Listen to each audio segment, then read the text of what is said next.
Hello and welcome to another edition of Health Solutions with Shawn and Janet Needham, where Team Needham discusses everything healthcare. I'm your host, along with my wonderful wife, Janet, and we are so happy to be back.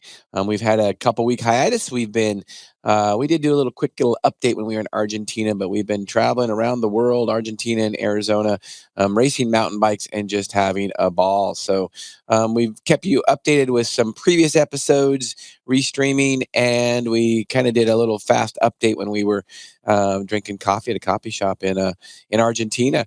But we are so excited to be back, and we thank you, listeners and viewers, for being our loyal listeners and viewers. And we appreciate you so much. We just really wanted to thank you about that. And we are excited to have Reed Davis on our show today. He is a functional medicine practitioner, nutritional medicine practitioner, and he's going to be discussing his story. He was a paralegal that actually was fighting for the environment, and then he realized what the environment was doing to people. So now he is here to tell his story about that. So Reed, welcome to our show. Having me. I might want Yes. to just talk more about mountain biking in Argentina. It was a blast. It was a blast. I'm not going to say once in a lifetime, because I might do it again, maybe not in Argentina, but it was the World's Masters Championship, and it was the event of a lifetime. And next year, the rumor is it might be in Australia, and why wouldn't I want to go to Australia? So it was a blast. That's exciting. Yeah. So Reed, thank you for agreeing to be on our podcast. We're really excited for this interview and for you to educate our listeners and viewers and us, about how you got into functional medicine, nutrition. Tell us your story. Yeah, thanks a million. The truth is, I was very happy in the environmental law / conservation work that I was doing in the 90s. I'd gone back to school after a different career, and with this law program, and I loved it. And yet I was seeing all this dead stuff, the air, birds, water, trees, bees, saving the whole planet, so to speak. And I was getting older, and I didn't want anything sneaking up on me.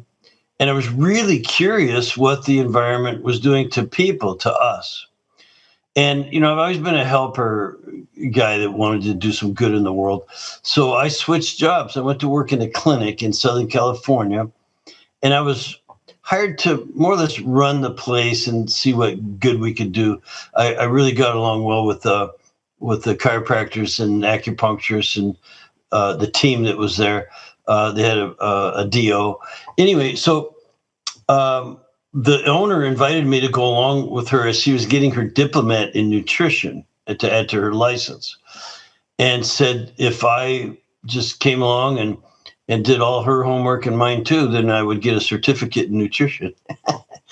So that's what I did. And she said, "This is amazing, Reed. If you want, you can work on the patients here between your classes, your nutritional therapy classes. Who gets an opportunity like that?" So I jumped on that. And I got to tell you guys, man, did I fall in love with working with people, like on the clinical side. And I spent 10 years doing it. I worked there for 10 solid years, loving every minute of it. But it was a lot of work. And one of the things was everybody coming in the office, everybody coming in had already been to 6 or 8 or 10 different practitioners. Now, personally, I'd never been to a physician. I didn't really know what the medical system was like. I'd been for some boo-boos, sports and motorcycle and things like that, accidents, but didn't know what chronic illness treatment was like, and maybe a little dental work too. But so I was flabbergasted. What do you mean you've been to 6 or 8 or 10 different practitioners? Better yet. And the first thing I thought, having been trained in law, was ripoff. Like, wow, that can't be right. What I realized later, it wasn't the physician's fault, or at least it was kind of co-created between the patient looking in the wrong place. So I call that now having one's ladder up against the wrong wall. There's a gap. Certainly there's a gap between medical treatment and what people really need to get well. So wellness and medical are two different things. So if you don't have a medical condition, you're going to get told by the physician, you have complaints, but you're told by the physician, well, nothing's wrong with you. It's not a medical condition. Well, no one wants to hear that. And no one had anywhere to go back then. This is a quarter century ago. And so I said one day I was out riding my motorcycle and I was kind of ticked off, and these people getting ripped off, I thought. And I also thought, why are they putting their control of their health in someone else's hands? Right. I felt completely in control of my own, like I'm healthy because I do healthy things, and I'm not sick because I try to avoid bad things. So it took me a while to figure out, but I determined, again, out riding my motorcycle, I'm going back there to the office and I'm going to help Mrs. Smith and Mr. Jones and all these people. I'm going to be the last darn practitioner they need to see. No clue how I would do it. I had a lot to learn, but something else I've kind of coined for myself since then, I had nothing to unlearn. I wasn't trained, I wasn't indoctrinated in some particular system. I just knew that I could sort out what was really wrong with them so that they could take charge, be in control of their own health, and avoid the medical mix-up. And so it took me 10 years to recognize some patterns and sort some things out. But I'll just finish that part by saying I was so lucky, blessed really to be in the right position at the right time. And I could run labs through the office. So back then, these functional labs weren't very popular. Doctors kind of looked down on them because they weren't billable to insurance. They're called research use only. It was quackery to some, but I was running labs, saliva testing, urine testing, stool testing, and some blood work, of course, hair testing, just alternative ways of looking at what's really wrong. And then obviously teaching people to fix it. I got my clinical nutrition certificate, a personal training certificate, learned to do body work. So I was being very useful around the place and figuring things out. And finally, 10 years later, I started teaching what I'd learned. And that's what I do today, teach what I learned. And of course, we're always still learning. Absolutely. So Janet, what kind of questions do you have for Reed? So currently right now, how many patients do you see a day? Because that's in the I don't practice medical system. Okay. I don't practice anymore because I have 4,000 people I've trained to go do the good in the world. So I figured around that time, 2008, something like that, I could help a lot more people by deputizing others to use what had become a very successful system. Our system that I teach to this day was search a whole cluster of healing opportunities. So we look for the HIDDEN, hidden, spells hidden, which is apropos, but it's hormone, immune, digestion, detoxification, energy production, nervous system. So that's the system of investigation that I recognized would help, 85, 90% of the people coming in the office who didn't have a medical condition. They just had downward spiraling, chronic, lifestyle-based, and even degenerative conditions. But you need to look there. So that's the thousands of labs I ran, the pattern I recognized, HIDDEN. Identify these healing opportunities. Not saying diagnosis or medical, anything. Healing opportunities. Thank God.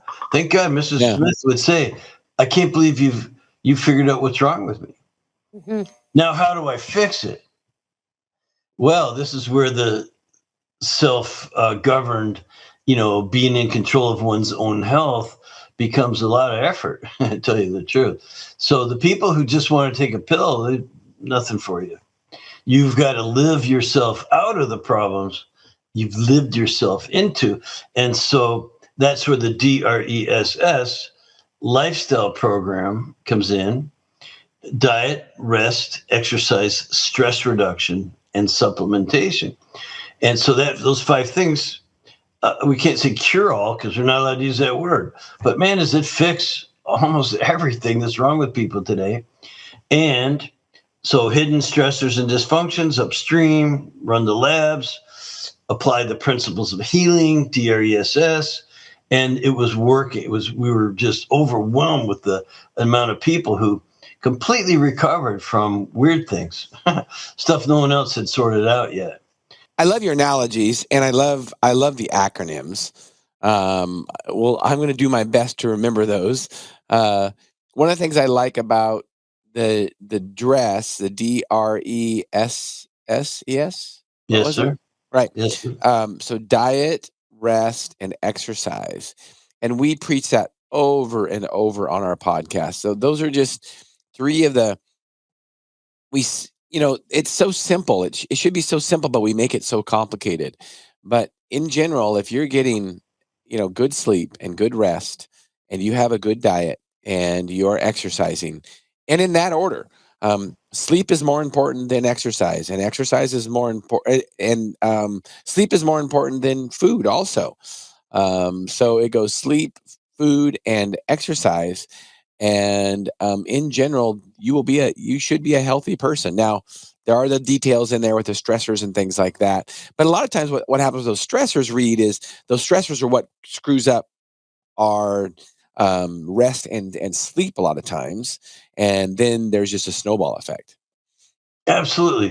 So the two S's, diet, rest, exercise, stress reduction is huge. Yes. Matter of fact, you hear it all the time in our business, Shawn and Janet, that, the gut is the beginning of all disease. No, it's not. It circles around to the gut very, very often, but it's really stress, and it's sorting out which kind of stress. And that's what I became, that's what I had to do for everyone coming in the office. I read in the Natural and Nutrition Journal in 2001 that stress was the cause of 80% of all doctor's visits, and that it was actually the cause of 50% of all disease. So I thought I better become a stress expert. Yep. Not studying the disease, but studying the stress. Right. And so that's when I found, but diet could be a stressor. Lack of exercise, lack of sleep, those are stressors. So is the environment, which is where I started from: the air, the water, your personal care products, your household cleaning products, and what's in food, the herbicides, pesticides, and so on and so on.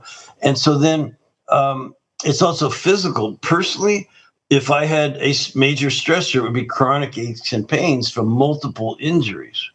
Walking around with, both shoulders, neck, mid-back, and low back, both knees, and things that I got a very well-used body.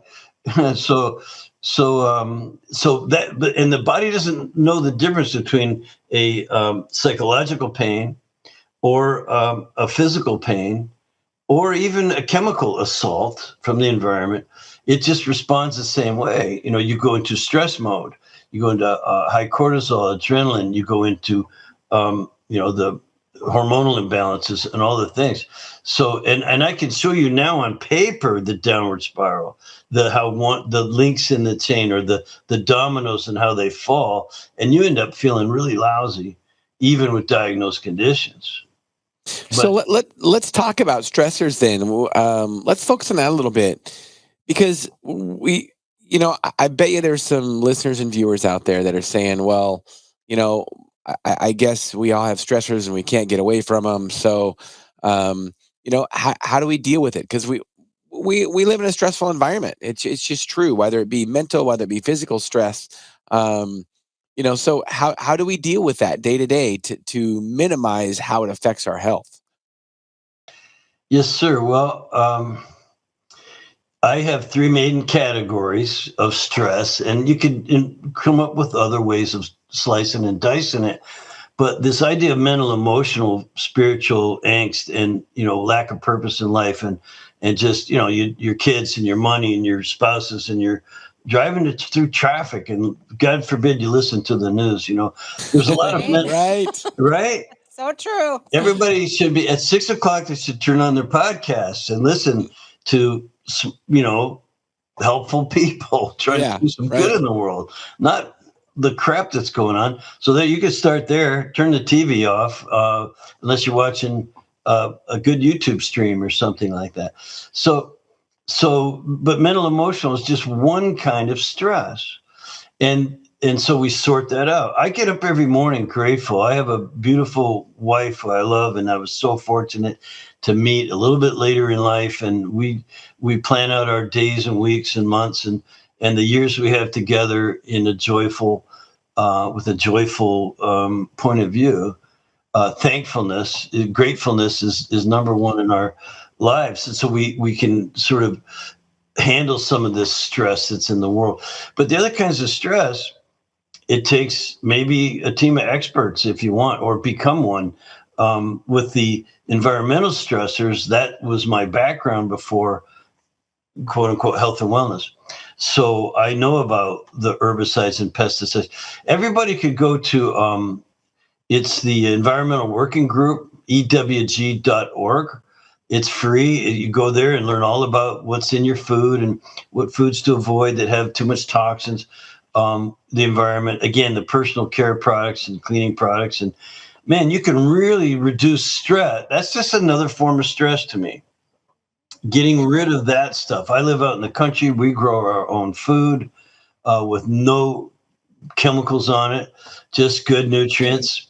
We have hydroponics, so we put the nutrients in the water, but it's easy for us to do. And I think you could do it in the city too. So you got your mental emotional stressors, you got all those environmental things, including, like, I don't know, kids, they put fire retardant on their clothes, and that's a chemical. And all these things go on and on and on. The mental emotional stressors people are familiar with. You got the chemical environmental stressors. And then, like I said, the aches and pains from old injuries can be really hurtful, and they set the body off in the same way. Your cortisol goes up, your DHEA goes down. Now you're in a catabolic state. It's a measurable, definable. Catabolic means your body's breaking down. And it's supposed to, a certain rate and quality, while it also builds up. And this idea of balance becomes incredibly important. Now, when your cortisol, even if it's low because of the adrenals and things, it's still too high in relationship to the counterbalancing DHEA. What happens is then your immune system gets affected. That gets out of balance too. Shouldn't be overactive and it shouldn't be underactive. Well, then you get a dysbiosis, the imbalance in your gut flora. You know well about that. Hey, good bacteria, bad bacteria. Well, without the right good bacteria, because of dysbiosis, because of the secretory IgA and the immune system, because of stress and this catabolic state, well, now you have a dysbiosis, digestive problems. You're not even breaking down and absorbing your food very well, or as well as you could, which means you could be nutrient deficiency. That's a whole rabbit hole for a whole show on that. But the next thing is you get bigger, I call them bigger batter bugs.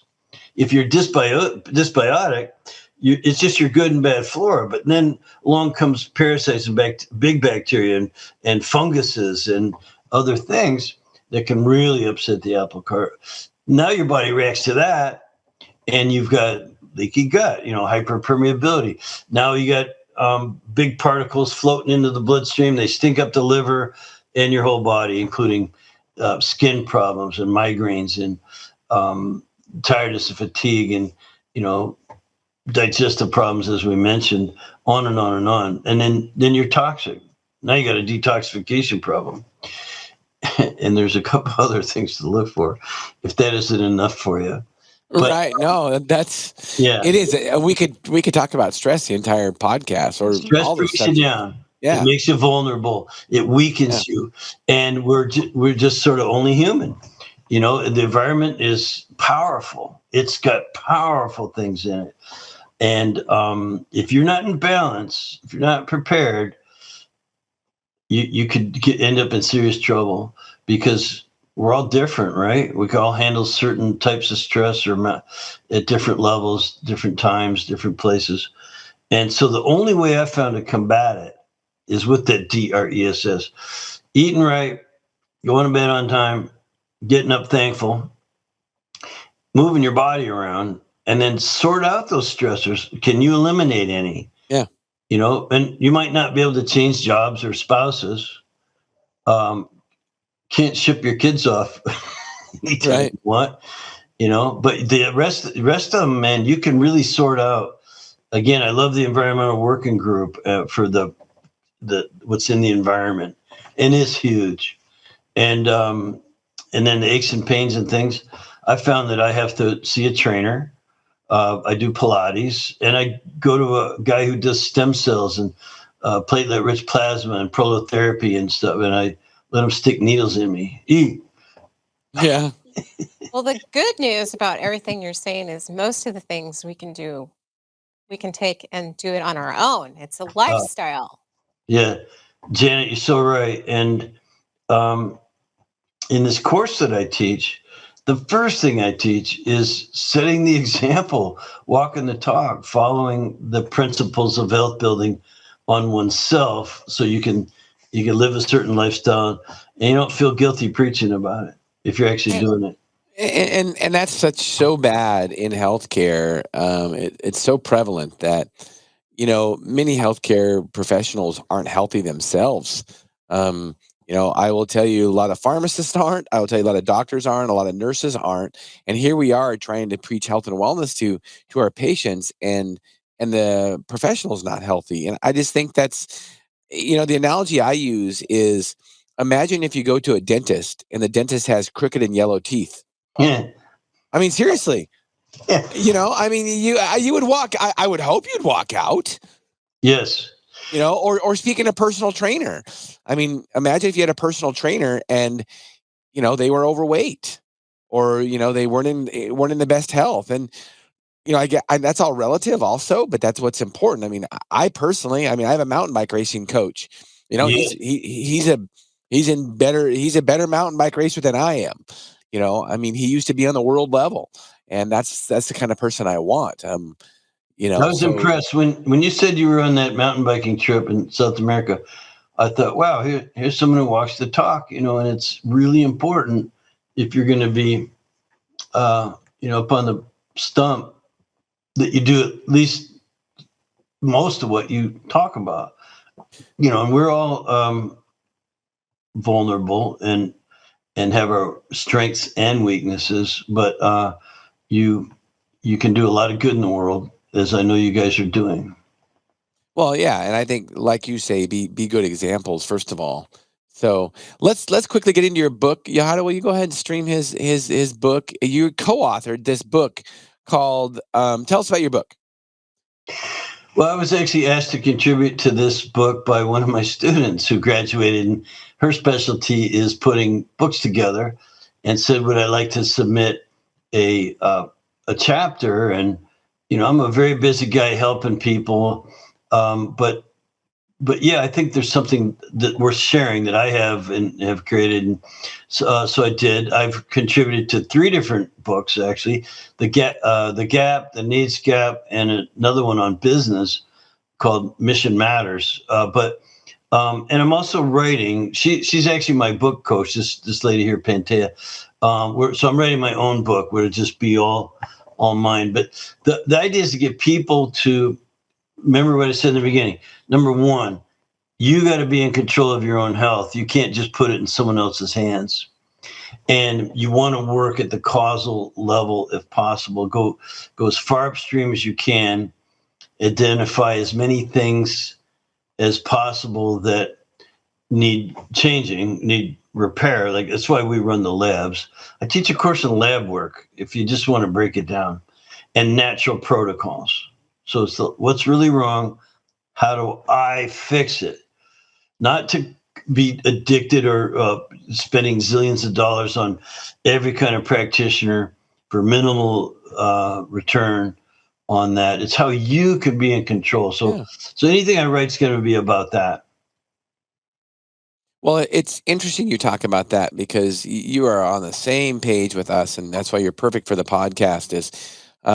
We preach over and over again is, our goal is to educate and empower people to take charge of their own health.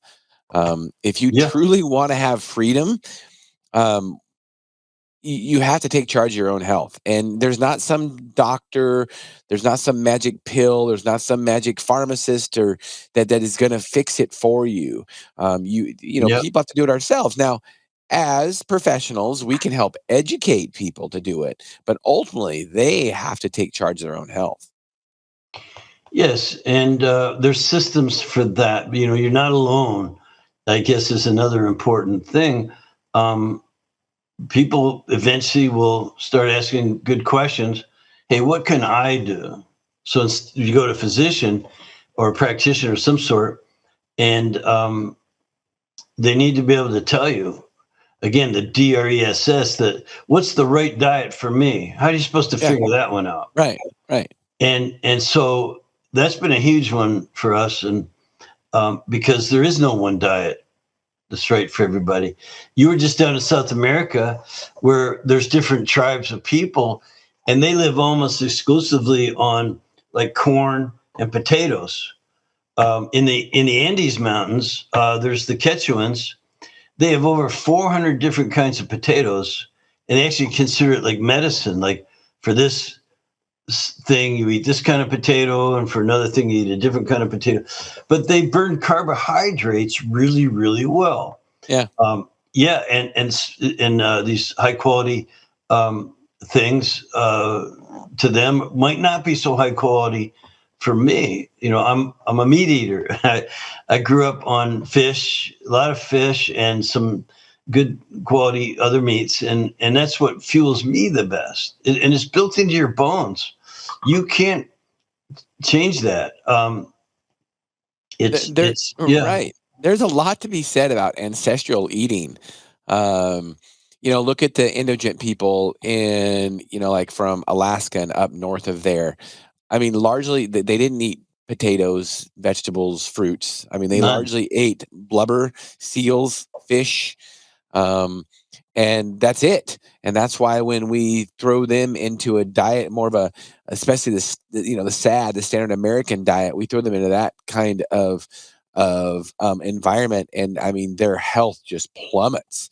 I mean, Uh, diabetes runs rampant for them because they're just not used to eating that kind of food. So, yeah, and Shawn, you're so right. I yeah, don't want to interrupt you, but I have to tell you, yeah, please, I have a cousin, Chris Davis, and he is retired now, but he was an Anglican priest way up in Canada. I think he got sent away from the big cities. They didn't like him or something. I said, "What are you being, you being punished?" It's a joke with him. No, he loved it up there, and he and his wife lived up among the Cree Indians. Now they're not quite Eskimos; they're down a little farther south, but still way north in Canada. Now their genetic requirements, which means you eat this way, you'll be okay. Everything else being equal. You eat wrong for your genetic requirements, you will pay the piper. So he had two Cree Indian villages were his parishes. And I asked him one time, what do they do as for medicine, like a medicine man? Do they go to a medicine man or do they just, what do they do? And he said, well, I'm their medicine man, being their spiritual medicine man. I said, yeah, no, if they get sick. And then he goes, oh, Reed, they're all sick. They're all sick because what happened was the mining companies moved in and brought in with them their food and their, for right, their workers and stuff. And so here you have almost Eskimos, Cree. By the way, they were known by the earlier settlers as being the most vivacious, the best hunters, and they could go, work 18-hour hunting trips, no problem, go trapping and furring and all these things. They were very, very vigorous people. And now they all weigh 300 pounds and are suicidal alcoholics. yeah, I mean, I'm off on my statistics. They're not all like that. yeah. But you get my point. He said, Reed, they're all sick. They all go to the government clinics. They're all diabetic or something. And we have the highest rate of suicide in the world, alcoholism and things. And I would attribute most of it to change of their diet. Yeah, Yeah.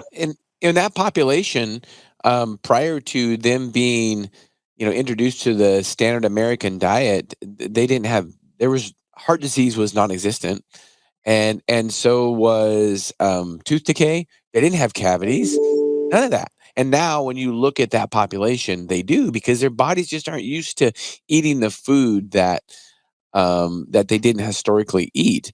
And this is one of the reasons and I'm sure you've kind of gotten to some debates with people before too, but when you get your strong keto people that are just keto for everybody and keto everything and yada, yada, yada. Yes. I am not. This is why one of the reasons I wanted to have you on and talk about diet because keto is not right for everybody. I mean, you talk about that group in the Andes Mountains with all those different potatoes. Keto would not be good for them.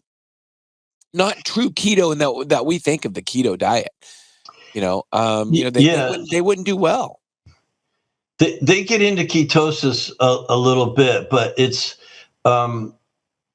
it is ancestral. But which ancestors?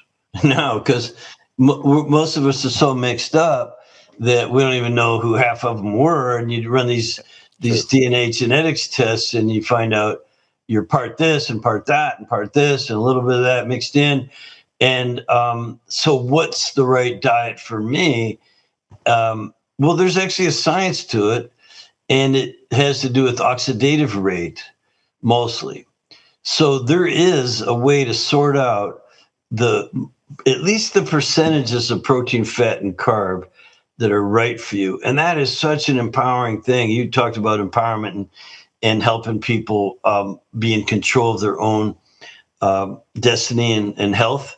Absolutely. So getting the percentages of protein, fats, and carbs right, you match it up with your own genetic oxidative rate. Oxidation means burning fuel. We burn fuel. The fuel is what you eat. And it's beyond just the carbs. There's different types of chemical processes that break down food into energy on a cellular level. You have to start with this premise. Do you have to teach any of your cells what their job is? Or do they already know what their job is? They know what their job is. You just have to give them the right fuel. So if you're and this goes back to the ancestral diet, if you're a protein type, to use the term very loosely, then yeah, protein and fat provide the cells with fuel that they can burn, they can oxidize at the right rate and quality and quantity, and then they can do their job, which you don't have to teach them. But if you give that same diet to, again, someone who's a slow oxidizer, not a fast oxidizer, they need much faster burning fuel. So carbs are great for them. They can do a way higher percentage of carbs than maybe you or me. So we have a way to sort that out, call it metabolic typing. But the idea is that you can figure it out by how you feel, how does this meal satisfy your hunger? Are you satiated? Does it give you energy? Do you feel real high level of energy for a long period of time? And actually, believe it or not, we call it sense of well-being or mood or just do you feel happy and good? Food should make you fully satiated, no cravings, no bad feelings. Satisfy your hunger or give you energy, real high energy, not nervous energy, with tiredness underneath or anything weird like that. It's, man, I feel really energetic. I can go do work. I can play, whatever, go hunting, fishing, or you name something. Get plenty of that done until the next fuel stop. And then even the mood comes in. If you're angry, irritable, or out of sorts for no reason, no apparent reason, then maybe it's the food you ate didn't really fuel your cells. Because remember, you have brain cells and glandular cells, muscle cells, bone cells, all these different types of cells, and they know what their job is. They just need you to fuel them correctly, and there's a way to sort that out.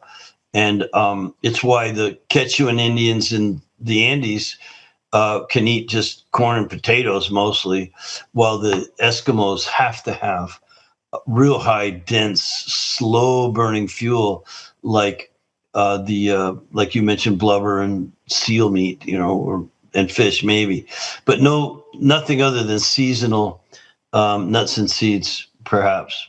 Right. Right. Which would do Well, what? Would fatten them up in the summer yeah. for a lean winter, Yeah. Yeah.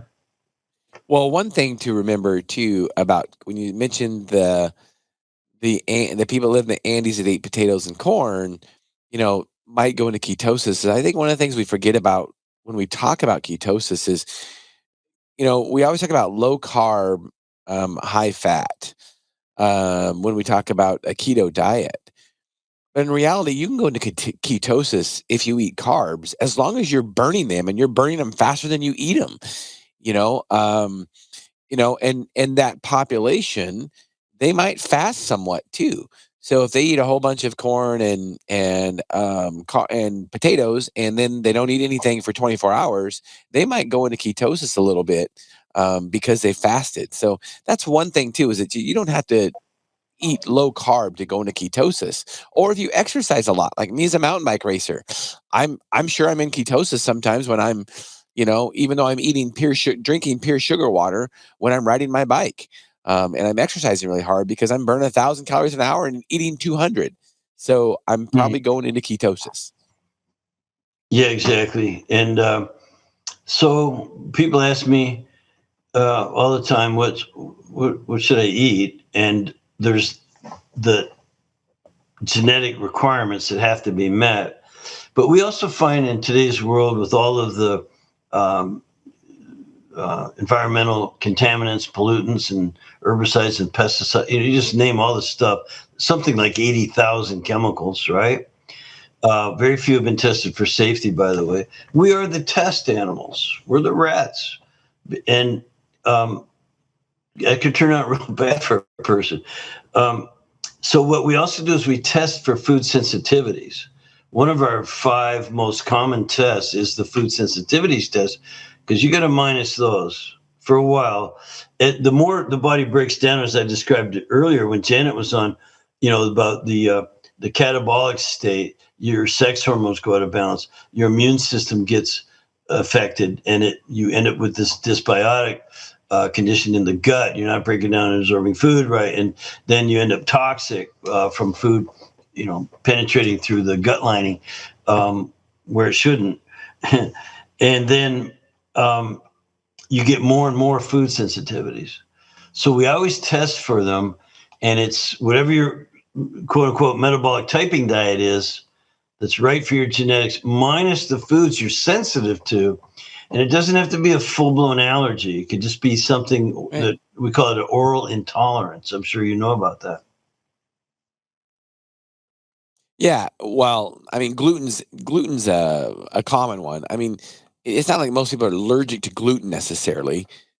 They're intolerant to it is usually the case. You're not able to break it down, and Yeah, so it's actually more like a lactose intolerance than it is a true allergy, because you're just not right. making the enzymes to break it down. Exactly.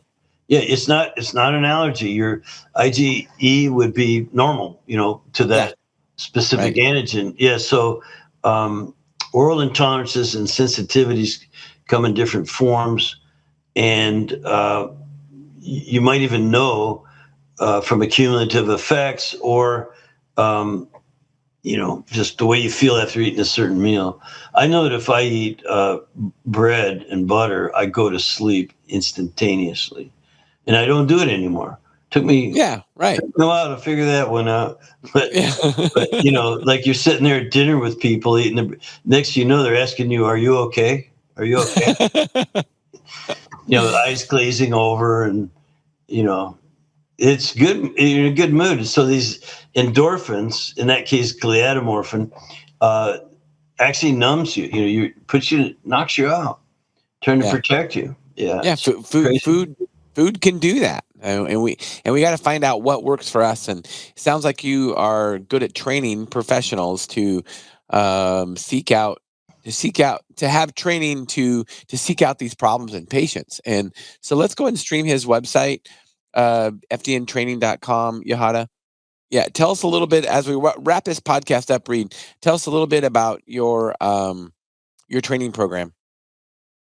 Well, remember, I worked in that office for 10 years. I ran thousands and thousands of labs on thousands of people. And I sorted some things out. And then I started teaching in 2008. And I can teach people now in 10 months what took me 10 years to learn. And of course, we're still learning.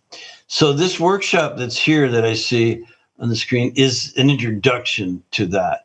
And this is a very low entry barrier.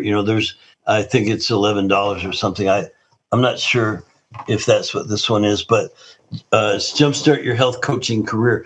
Now, you don't have to be a health coach to take this, but basically, I'm going to teach you all about in my main course, the FDNtraining.com program. That's a full-blown 10-month course. This is a workshop to introduce you to the whole idea, and we focus on the stress and hormones. I mentioned this during our chat today that stress is really the root of all evil, and negative things that happen to your body, one form or another. And it circles around to very common complaints. You're tired, you're fatigued, you're not sleeping right, your libido's down, you can't build muscle, you can't lose weight. You've got digestive problems, aches and pains all over your body, moodiness, irritability, even depression, and for God's sakes, uncomfortable unhappiness. It doesn't have to be that way if you're willing to take responsibility and put in the effort to take control back. Absolutely, absolutely. So, Reed, as we wrap this podcast up, you've definitely helped us realize our goal, which is to educate and empower people to take charge of their own health. If anybody has any questions, what's the best way to get a hold of you?